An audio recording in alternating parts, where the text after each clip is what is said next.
Hi guys, welcome to my channel. இன்றைக்கி mushroom biryani சாப்பிட எல்லோரும் ரெடியா? ஸோ நான் என்ன பண்ணியிருக்கேன்னா, ஃபஸ்ட்டு தக்காளி, வெங்காயம், மஷ்ரூம் அண்ட் தென் புதினா, இஞ்சி பூண்டு paste, garam masala packet, so அது எல்லாமே, அதுக்கப்புறம் தயிர், அதுக்கப்புறம் பிரியாணி எசன்ஸ் எல்லாமே ரெடி பண்ணி வச்சுட்டாச்சு. நம்ம செய்யும் போது நான் வந்து என்ன குவான்டிட்டின்ற சொல்கிறேன். ஃபஸ்ட் அடுப்பு பற்ற வச்சிடலாம், சாப்பிட்றதுக்கு ரெடி ஆகிடலாம்.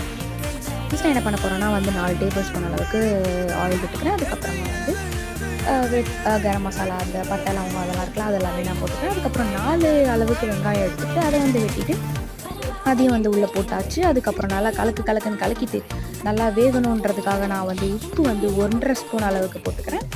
போட்டதுக்கப்புறம் புதினா போட்டாச்சு. அதுக்கப்புறமா வந்து 3 தக்காளி அளவுக்கு வெட்டி வச்சது போட்டாச்சு. நல்லா வதக்குன்னு வதக்கி ஃப்ரை பண்ணதுக்கப்புறம் ஜிஞ்சர் கார்லிக் பேஸ்ட்டு, அதுக்கப்புறம் மஷ்ரூம் போட்டு நல்லா வதக்கிட்டு நெக்ஸ்ட்டு வந்து நம்ம என்ன பண்ண போகிறோம்னா, சில்லி பவுடர் 1 ஸ்பூன், அதுக்கப்புறம் மஞ்சள் தூள் வந்து 1 ஸ்பூன் போட்டாச்சு. அதுக்கப்புறம் 2 கப் அளவுக்கு தயிர் போட்டாச்சு. நல்லா வதக்குன்னு பார்ட்டில் பார்க்கலாம்.